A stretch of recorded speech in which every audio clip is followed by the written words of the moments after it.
Bien, pues vamos a continuar con el tema de la reconstrucción. Nos quedamos la última vez viendo pues que los cimientos del templo están siendo echados. Esto sucede en el mes segundo, ¿se acuerdan? Del segundo año del regreso de estos cautivos, en donde el cronista nos está haciendo una asociación con la construcción del primer templo. La construcción del primer templo también arranca en el mes segundo, en ese caso del cuarto año del reinado de Salomón. Pero aquí tenemos la asociación del mes segundo. ¿Ok? Recuerden que el cronista nos está haciendo una referencia a la recreación, ¿sí? A la reconstrucción, a volver a crear. Al igual que nosotros, que somos una recreación, de modo que si alguno está en Cristo, ¿se acuerdan? Nueva criatura es. Las cosas viejas pasaron, he aquí todas son hechas nuevas. Muy bien. Y bueno, aparejado con la reconstrucción, desgraciadamente, siempre va a haber oposición. Si desde el momento en que el sembrador sale a sembrar, ¿se acuerdan de la parábola? La semilla por decirlo así, va a nacer con varias posibilidades de crecer o de intentar nacer en un sitio agreste. ¿Se acuerdan que el sembrador sale a sembrar y parte cae junto al camino, y otra cae en pedregales, y otra cae entre espinos, y otra cae en buena tierra? Todos van a escuchar la palabra, pero la parte que cayó ahí junto al camino, inmediatamente va a venir Satanás a recoger esa semilla, a destruir el trabajo del sembrador, a impedir que la semilla dé fruto. Es lo que dice 2 Corintios 4:4, ¿se acuerdan? En los cuales el Dios de este siglo, en los cuales el Dios de este mundo cegó el entendimiento de los incrédulos para que no les resplandezca la luz del Evangelio de Cristo. ¿Ok? La parte que cae junto a pedregales, en donde no hay mucha profundidad de tierra, brota, pero como no hay profundidad, viene la persecución, viene la tribulación por causa de la palabra, y la persona sale corriendo. Poquita oposición y ya no la soporta. Otra parte cae junto a espinos que crecen y ahogan la palabra, los afanes de este mundo, los deseos de este mundo. Entonces vamos a ver que el creyente siempre va a estar nadando contra corriente, desgraciadamente, en este mundo. Entonces va a tener oposición por parte del mundo, de su propia carne, por parte del diablo. Y desgraciadamente, esto es parte de nuestra vida. No lo podemos cambiar. Los problemas, la oposición, la persecución son parte de la vida del creyente. Esa es la triste y cruda realidad de este mundo que rodea al creyente. Y muchas veces el cristiano tiene altas expectativas del mundo. Que lo que sucede, que el cristiano se frustra y se aparta. ¿Ok? A la hora que vienen las persecuciones, que en el trabajo empieza a ser sujeto de las persecuciones, de las calumnias, de las burlas, de lo que ustedes quieran, por parte de la familia. Y el cristiano muchas veces se aparta. ¿Por qué? Porque tenía altas expectativas del mundo. ¿Se acuerdan que la vez pasada veíamos que cuando empiezan a echar los cimientos del templo, no se puede distinguir entre los llantos de alegría y los llantos de tristeza por la pérdida, porque los que habían conocido el templo pues están llorando, están sufriendo? Si hubieran atendido la voz de Dios, se los leía la semana pasada, pues otra situación hubiera tenido lugar, pero pues ni modo. Sí, pero inmediatamente después del llanto de alegría y va a venir la persecución. Entonces les voy a poner algunos ejemplos de cómo la Escritura constantemente nos recuerda esta oposición a la que vamos a estar sujetos, ¿sí? Y es parte de nuestra vida. Y recuerden que este es el mundo que produce cardos y espinos. Este no es el destino final. Este no es el sitio que Dios planeó para la eternidad del creyente. Este es un sitio en donde nos dedicamos a la reconstrucción. Y dedicándonos a la reconstrucción, lo que vamos a estar escuchando son gritos, son lamentos, son llantos. Estamos viviendo en medio de una guerra Y vamos a estar escuchando explosiones, a veces nos va a doler el oído, vamos a estar respirando pólvora, muchas veces no vamos a poder ver de la cantidad de humo que está enfrente. ¿Y qué es lo que sucede cuando vivimos en medio de una trinchera espantosa en donde vemos tripas, vemos huesos? Que los cristianos nos desesperamos. Entonces salimos a buscar otra iglesia, salimos a buscar a otras personas, salimos a buscar en el mundo. ¿Y qué es lo que vamos a encontrar? Que la guerra no termina. Entonces o la luchamos con Dios y de acuerdo a los parámetros que Dios marca, o vamos a vivir frustrados. En el mundo tendréis aflicción, pero confiad, yo he vencido al mundo. Y los que han estado siguiendo las pláticas de Apocalipsis, ¿se acuerdan que los capítulos 4 y 5 presentan al Cordero como el que venció, como el vencedor? El Cordero ha vencido, el Cordero ha triunfado, y entonces tiene la capacidad de tomar el libro y de abrir sus 7 sellos. ¿Ok? Y es lo que dice Jesús: en el mundo tendréis aflicción, pero confiad, yo he vencido al mundo.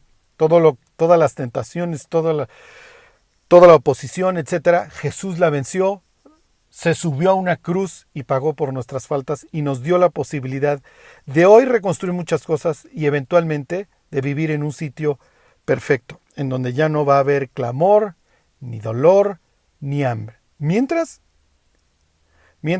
acostúmbrense a vivir en un sitio agreste. Es parte del show. Y hay quienes lo entienden y conviven con el caos, y hay quienes tienen unas expectativas muy elevadas y creen que venimos al mundo para ser felices. No es cierto. No es cierto. Y recuérdenlo, cuando nosotros le decimos a una persona que el fin de la vida es ser felices, los estamos preparando para vivir una vida de frustración. Y les estamos viendo la cara y los estamos engañando. No es cierto. Ok, cualquier personaje de la Biblia que ustedes vean tuvo que enfrentarse a la oposición y tuvo que sufrir aflicciones durante su vida. Ok, sin poderle echar la culpa a nadie. Esto es parte de lo que nos tocó vivir. Les pongo un ejemplo. El Evangelio de Juan, capítulo 7, va a tener lugar la fiesta de los tabernáculos. Y los hermanos de Jesús le dicen que se vaya de tour. Le dicen que se promocione, como si Jesús fuera un artista que tiene que vender muchos discos. Se los leo. Juan capítulo 7, versículo 2, dice: estaba cerca la fiesta de los judíos, la de los tabernáculos.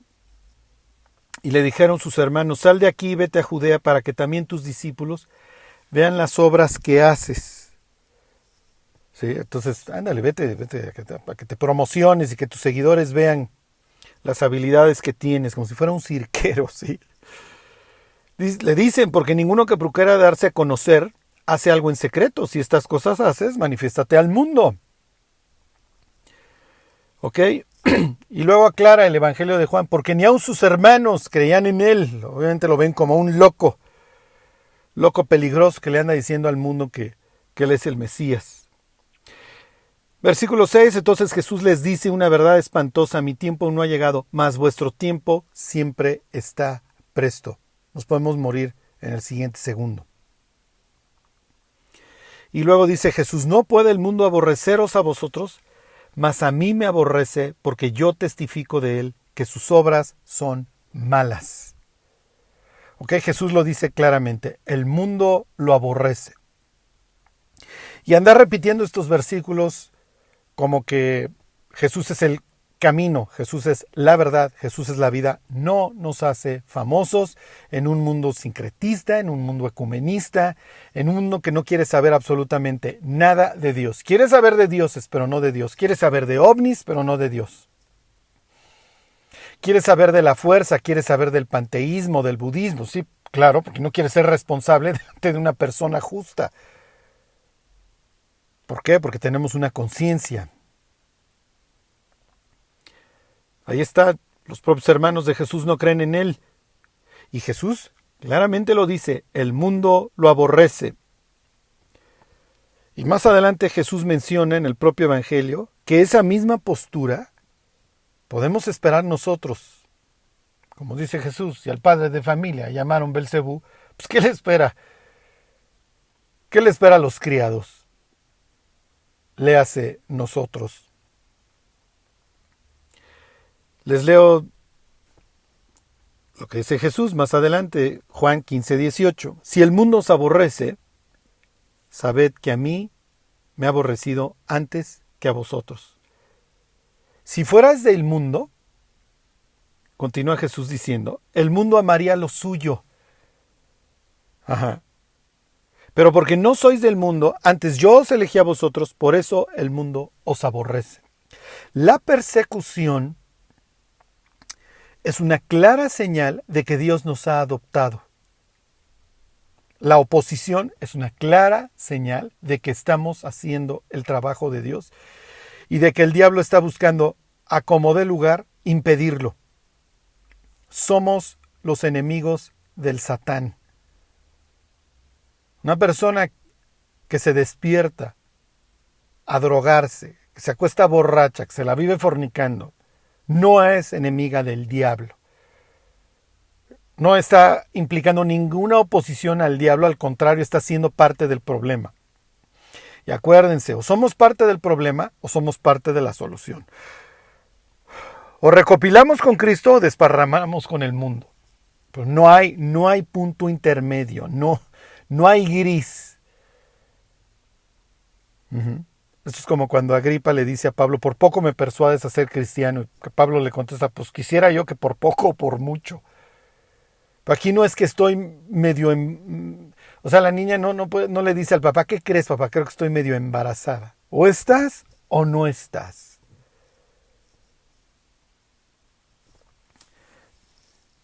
Les voy a poner otro ejemplo. Este ejemplo es increíble, ¿sí? Jesús va camino a su muerte y un ciego en ese preciso camino escucha que Jesús va pasando. Y entonces sucede lo siguiente. Esta historia la cuenta no solamente el Evangelio de Marcos, pero se las leo aquí en Marcos 10:46.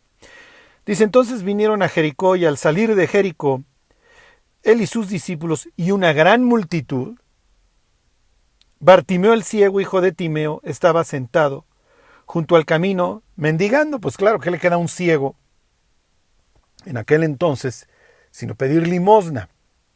Alguno de los evangelios menciona que tiene una capa, es su patrimonio y es lo único, y es lo que va a dejar por ir a buscar de alguna manera a Jesús. Ok, dice el 47, y oyendo que era Jesús Nazareno, comenzó a dar voces y a decir, Jesús, hijo de David, ten misericordia de mí. Entonces se dirige a Jesús como el Mesías, como el hijo de David, ¿sí? Como la rama que brota del tronco de Isaí.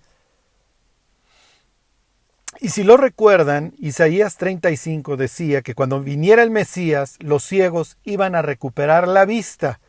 Y entonces este tipo le grita al Mesías que le tenga misericordia.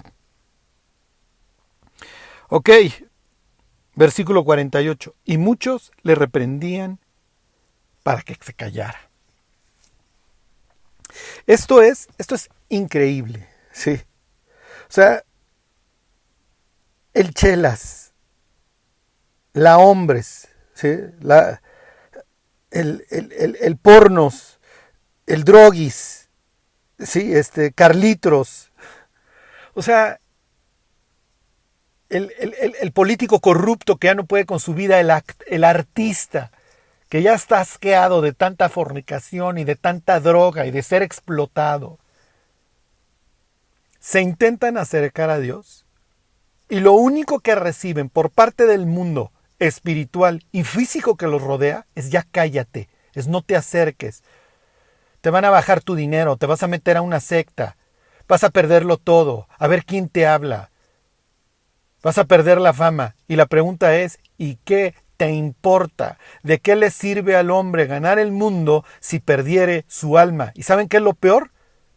que muchísimas personas, cuando viene esa oposición, sí es cierto, ¿verdad? Y dejan de buscar a Dios. Y prefieren aferrarse a esa capa y mantenerse ciegos junto al camino mendigando, que dejarlo todo para irse a abrazar de Cristo y poder ver. Y que sus ojos espirituales se abran. Entonces, lejos de que el mundo que rodea a Bartimeo le diga, claro, claro, acércate al Mesías, es ya cállate, cállate, cállate. Esto es increíble. Y Bartimeo tiene de dos opciones, o mantiene su capa y se calla, o deja todo y se abraza de Cristo y confía en Él. ¿Y qué es lo que dice el Evangelio de Marcos? Pero él clamaba mucho más, me vale. Me vale un comino, a mí me importa ya un bledo si me persiguen, si me dicen que soy X o Y. Yo me voy a abrazar de Cristo y que suceda lo que tenga que suceder. Entonces, piensen en esta persona, o sea, las circunstancias de su vida son horribles. Lo único que le queda en la vida es de alguna manera sobrevivir y vivir de lo que la gente le quiera dar. Al pasar Jesús, con la fama que ya tiene, le grita el título mesiánico y le pide que lo ayude, que le tenga compasión. Y la reacción de la gente, bueno, pues es la mejor, cállate. Entonces no esperen aplausos del mundo por clamar a Dios, ¿eh? Es increíble que las personas que se acercan de verdad a Dios se vuelvan un objeto de escarnio por parte de las personas que las rodean. Pero esta es la realidad de nuestra vida. Vamos a sufrir oposición. El mundo odia a Dios. Estas no son palabras mías. Y ese odio hacia Dios va a ser dirigido a sus hijos. Lo que sucede es que hay personas más explícitas en cuanto a su odio a Dios que otras, ¿eh? La mayoría de las personas no va por la vida diciendo que alucina a Dios. Al contrario. Cumple con una religión o dice que es atea pero respetuosa. Pero las obras del ser humano atestiguan que Dios no es de ninguna manera su prioridad, ¿eh? Si Dios fuera la prioridad de las personas, viviríamos en un mundo total y perfectamente distinto. Pero el mundo no pudiera ser diferente. Veamos un tercer ejemplo. Este es lo máximo, ¿sí? Aquí Moisés, en el capítulo 1 del Éxodo, hace así un poema de lo que sucede cuando el pueblo de Dios cumple con su propósito. Dice, Éxodo capítulo 1, versículo 7. Y los hijos de Israel fructificaron y se multiplicaron y fueron aumentados y fortalecidos en extremo, y se llenó de ellos la tierra. Espero que este pasaje te haya hecho clic con otro bastante famoso de la Escritura. Les voy a leer los verbos: fructificaron, multiplicaron, aumentaron, llenaron, fortalecidos. Fíjense, les dice Dios a la humanidad en el 1:28. Fructificad y multiplicaos, llenad la tierra y sojuzgadla. Aquí dice que los hijos de Israel fructificaron. La palabra multiplicaron no es la misma de Génesis 1:28 es y fueron aumentados. Y tienes esta idea de que se llenó de ellos la tierra. Es casi una calca de Génesis 1:28. Entonces, se fructificaron y se aumentaron. Ahí tienen esos dos verbos. ¿Ok? Ahí tienen una clara referencia a Génesis 1:26, en donde te dice que el pueblo de Dios cumplió su propósito. Desgraciadamente lo cumplió en Egipto, ¿okay? No en su tierra. Entonces, bueno, muchachos, qué bueno que lo hayan cumplido, nada más los tengo que mover geográficamente, porque aquí no era, esta no es la tierra que yo le juré a Abraham. ¿Ok? Y dice el 1:8, entre tanto, se levantó sobre Egipto un nuevo rey que no conocía a José y dijo a su pueblo, he aquí el pueblo de los hijos de Israel es mayor y más fuerte que nosotros, ahora pues, seamos sabios. Ajá. Seamos sabios para con él. Y obviamente aquí tienes una referencia, no es la misma palabra, pero tienes una referencia, tienes una idea de la serpiente astuta en el paraíso. ¿Sí? La idea por parte de Faraón es, vamos de forma sabia, planeada, si así lo quieres decir, destruyendo a este pueblo. Entonces, el diablo y el mundo van a ser sabios, ¿sí? Van a ser cuidadosos en esta idea, ¿cómo les diré? En esta forma de destruir al pueblo de Dios. Poco a poco te voy cansando, te voy poniendo mis principios del mundo, te voy seduciendo poco a poco. En el caso de los judíos, bueno, pues llegó un punto en donde fuera guantes y vamos a hacer un exterminio.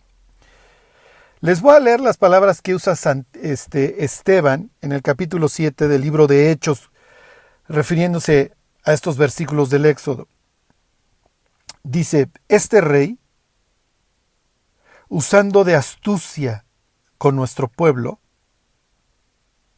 maltrató a nuestros padres a fin de que expusiesen a la muerte a sus niños para que no se propagasen. ¿Okay? En este caso, no solamente te destruyo a ti, destruyo a tus descendientes. El diablo está deseoso, está planeando no solamente la destrucción de nuestra vida, sino la destrucción de nuestros hijos. Y la idea de que no nos multipliquemos, de que no cumplamos aquello para lo cual Dios nos alcanzó. Y para eso va a ser astuto.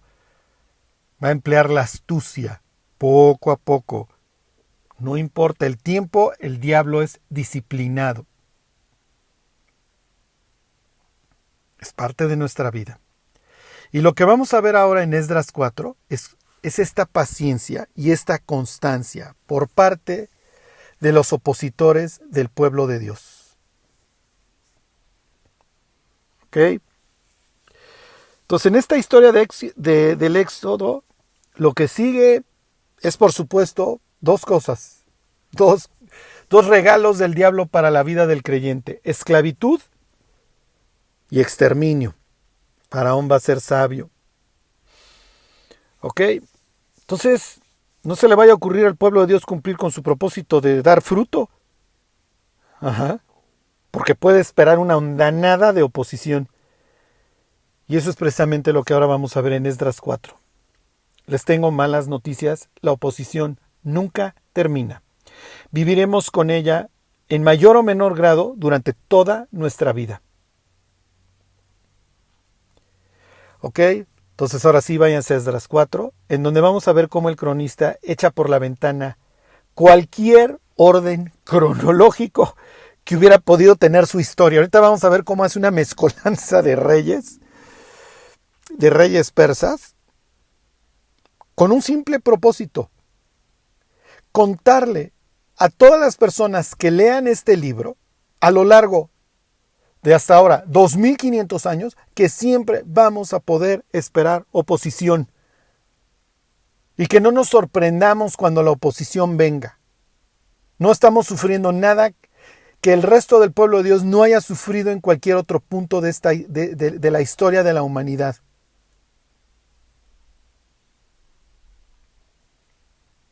La oposición al trabajo de Dios no descansa. Dios parte de esta base y es necesario que lo hagamos también nosotros, o vamos a vivir frustrados, con unas expectativas del mundo carentes de realidad. Bueno, Ahora sí, vamos a ver Esdras 4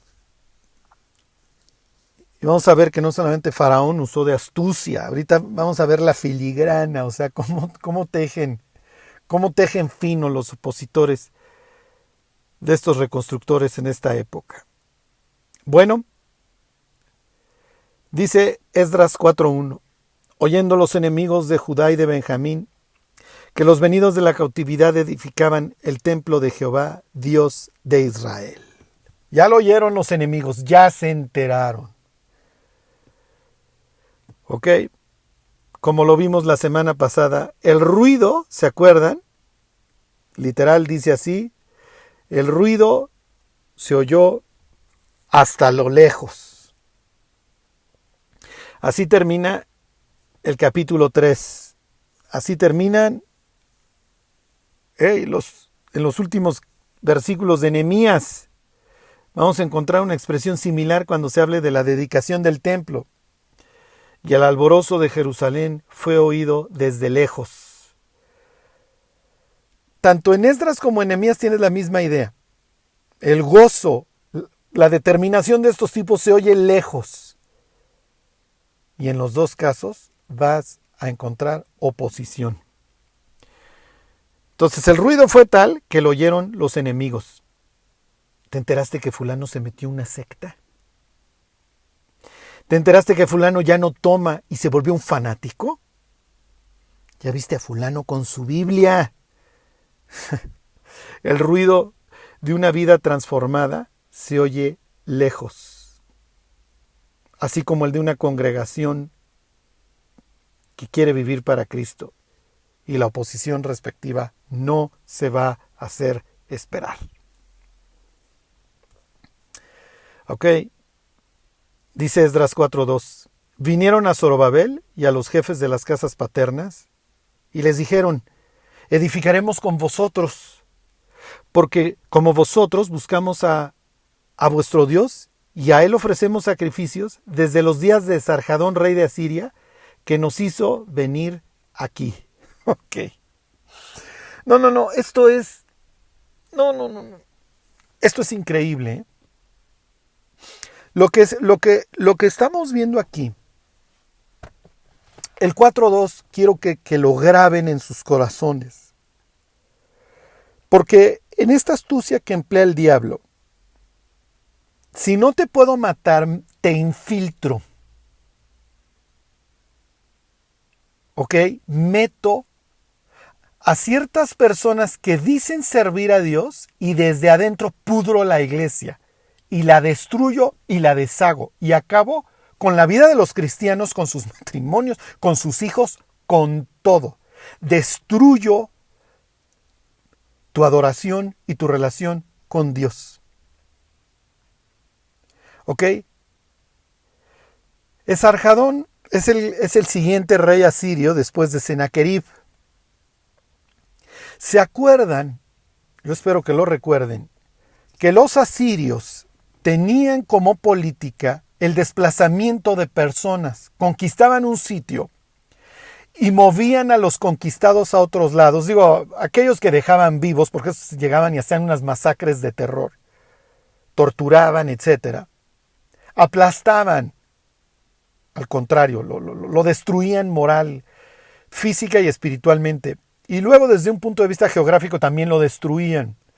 Hacían sus desplazamientos de personas. Y recuerden que en la antigüedad las personas asociaban su tierra a su Dios. Por eso ya todo lo que vimos en los estudios de Apocalipsis, de Ezequiel 1, etcétera, y cómo Dios va a visitar a Ezequiel a Babilonia para decirle, yo soy el Dios universal y aunque estés hasta acá, yo soy tu Dios. Pero bueno, no es el tema. Pero la idea es que te arranco de tu tierra y entonces tu Dios, pues tu Dios se quedó en su tierra y además yo lo vencí. Y te mezclo con otras personas y entonces todo lo que es tu identidad espiritual y tu identidad nacional la echo por tierra, la destruyo. Te destruyo en todos sentidos para que no te puedas volver a levantar. Eso es lo que hacían los asirios y esa es la que le aplicaron al reino del norte. ¿Ok? Y entonces todo lo que es el norte de esta tierra de Israel está total y perfectamente mezclada entre judíos, elamitas, babilonios, tienes gentes de todos lados de la zona. Y Segunda de Reyes, capítulo 17, cuenta la tragedia de esta mezcolanza, de este sincretismo. ¿Ok? En donde las personas adoran a Dios y adoran a sus dioses. Piensa en las personas que te dicen, no, pero para nosotros es lo mismo, aunque nosotros también tenemos los santos y la Virgen. Y traen una mezcolanza, traen un sincretismo espantoso. Piensen en los judíos cuando piensan en cristianismo, lo que piensan es en imágenes y en virgen, en diosa femenina y un niño, y dicen, pues ¿cómo me voy a volver cristiano? Si por eso nos llevó el tren en la época de Jeremías. Es precisamente a lo que se oponía, entre otras cosas, Jeremías, a que adorábamos imágenes, a que adorábamos a la Reina del Cielo. Entonces el movimiento ecuménico que hoy está experimentando el mundo es el mismo al que se enfrentan estos tipos. Entonces les llegan los norteños, los samaritanos, etc. Oigan, vamos a reconstruir con ustedes porque nosotros también servimos a Dios. No, espérate, tú no tienes la más remota idea de lo que es servir a Dios. Tú vives en un sincretismo y una mezcolanza de terror.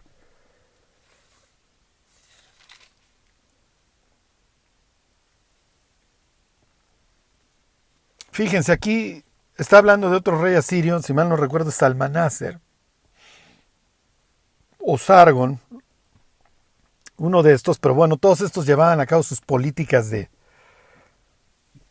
desplazamiento. Les voy a leer Segunda de Reyes 17:24. Y trajo el rey de Asiria gente de Babilonia, de Cuta, de Ava, de Amat y de Sefarbaim, y los puso en las ciudades de Samaria, en lugar de los hijos de Israel, y poseyeron a Samaria, y habitaron en sus ciudades. ¿Ok? ¿Qué es lo que sucede más adelante? Versículo 29 ahí mismo. Pero cada nación se hizo sus dioses y los pusieron en los templos de los lugares altos que habían hecho los de Samaria, cada nación en su ciudad donde habitaba. Los de Babilonia hicieron a Sucot Benot, los de Cuta hicieron a Nergal y los de Hamat hicieron a Sima. Entonces, todo el mundo tiene sus dioses, ¿ok? Los sabeos hicieron a Nibhaz y a Tartac, y los de Sefarbaim quemaban sus hijos en el fuego para adorar a Adramelech y a Anamelech, dioses de Sefarbaim. Ok, wow. Miren, estos tienen su culto bastante sofisticado. Matan a sus propios hijos. Temían a Jehová, ok, entre otros muchos dioses, e hicieron del bajo pueblo sacerdotes de los lugares altos que sacrificaban para ellos en los templos de los lugares altos. Temían a Jehová y honraban a sus dioses, según la costumbre de las naciones de donde habían sido trasladados. Entonces, cuando llegan los enemigos de Judá, los enemigos de Judá aquí en Esdras, oye, ¿nosotros también adoramos a Dios? Sí, y también matas a tus hijos, y también te la vives drogado, y también te la vives viendo pornografía, y también amas al mundo, y adoras a Dios como lo adora el mundo. Y tienes los mismos parámetros del mundo. Y te importa un bledo la santidad y te importa un bledo la devoción a un único Dios, una devoción exclusiva. Es lo que dice el 34. Hasta hoy hacen como antes, ni temen a Jehová, ni guardan sus estatutos ni sus ordenanzas, ni hacen según la ley y los mandamientos que prescribió Jehová a los hijos de Jacob, al cual puso el nombre de Israel, con los cuales Jehová había hecho pacto y les mandó diciendo, no temeréis a otros dioses, ni adoraréis, ni les serviréis, ni les haréis sacrificios, mas haz Jehová, que os sacó de la tierra de Egipto con grande poder y brazo extendido, a éste temeréis, y a éste adoraréis, y a él y a éste haréis sacrificio. Acuérdense que en el antiguo pacto y en el nuevo, la cláusula de exclusividad es la misma. No tendrás dioses ajenos delante de mí. A Jehová tu Dios, a Él servirás. Él es el objeto exclusivo, único de tu devoción. Y en el Nuevo Testamento tenemos lo mismo. Porque hay un solo Dios y un solo mediador entre Dios y los hombres, Jesucristo, hombre. Porque hay un solo nombre dado a los hombres debajo del cielo en el que podamos ser salvos. Hay un solo camino, hay una sola verdad, hay una sola vida. ¿Ok? Entonces, cuando estas personas dicen, no, mira, pues es que también desde que nos transportó aquí Sarjadón, nosotros también servimos a Dios. No tienen idea lo que le hubiera sucedido al pueblo si dicen, bueno, vamos a aguantar el cañonazo. No vamos a aguantar el cañonazo, vamos a doblegarnos y los invitamos a pasar. Y esto hoy sucede en cantidad de iglesias. Vamos a permitir el acceso a B, C, D, F, los que ustedes quieran, para los jóvenes, para aumentar las personas, para lo que ustedes quieran. Y lo que sucede es una masacre. ¿Qué hicieron estos? Fíjense. Versículo 3. Zorobabel, Jesúa y los demás jefes de las casas paternas de Israel dijeron, no nos conviene edificar con vosotros casa a nuestro Dios, sino que nosotros solos edificaremos a Jehová, Dios de Israel, como nos mandó el rey Ciro, rey de Persia. Ok. Uy. Miren, sin que yo les diga nada, intenten sacar algunas conclusiones de la respuesta. No nos conviene, ahí está todo perfecto, o sea, sí es cierto, no les conviene. Y luego dan esta idea, dan este pretexto, si así lo quieren. Porque lo vamos a hacer como nos mandó el rey Ciro. Es que miren, Ciro, rey de Persia, es lo que dijo. Pienso que están haciendo bien y que están siendo sabios. Finalmente va a tener el efecto deseado su respuesta. Los otros no van a edificar con ellos. Realmente la única razón por la que no lo deben hacer es para mantener la pureza en cuanto a su culto al templo. ¿Ok? Y aquí viene lo más importante. El más grande favor que le podemos hacer al mundo es mantener nuestra devoción exclusiva a Dios. Y no tener comunión con el mundo. No adorar a Dios en yugo desigual. Esta es la única forma en que el incrédulo realmente va a creer que servimos a Dios. Y cuando se harte de sus pecados y quiera arrepentirse, va a poder ir a un sitio en donde realmente encuentre a Dios. Entonces los protagonistas aquí están siendo sabios, alegando el mandato de Ciro, rey de Persia, pero finalmente la razón más importante, o más bien la razón, es que no se puede servir a Dios en yugo desigual. El sincretismo al que están acostumbradas estas personas nunca va a llevar a nadie a Dios. El templo y los ídolos, Cristo y Belial, la justicia y la injusticia, la luz y las tinieblas, nunca, jamás van a tener comunión. Y hoy vemos a los cristianos y al mundo intentar servir juntos a Dios, lo cual es solo una trampa del diablo para impedir la reconstrucción. Flaco favor le hacemos al mundo y a la iglesia cuando queremos servir a Dios juntos.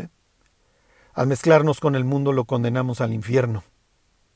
Cuando el incrédulo dice, pues es que es lo mismo, y nosotros asentimos, estamos mandando al infierno a las personas.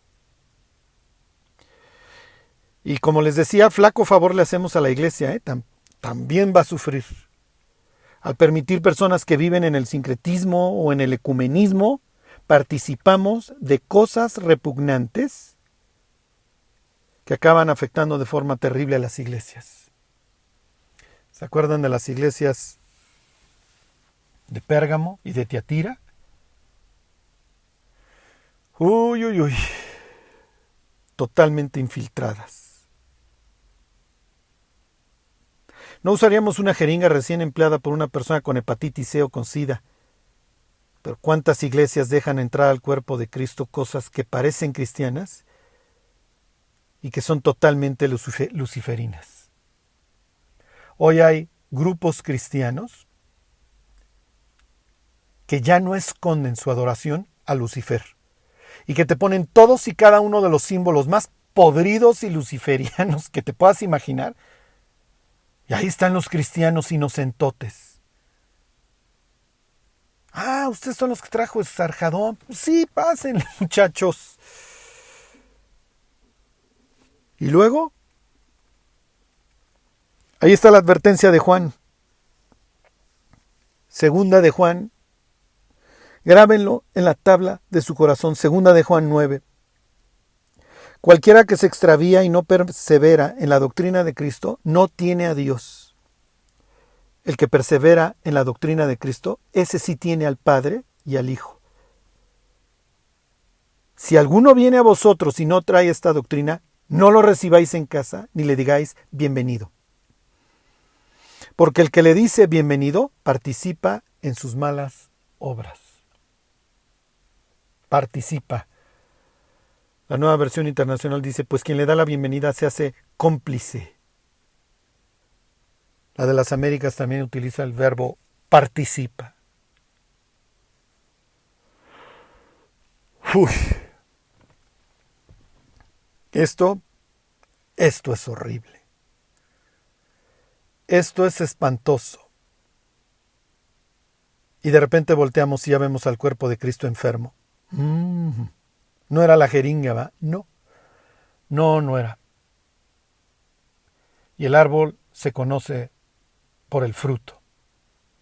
Y empezamos a ver muchas vidas total y perfectamente arruinadas, destruidas.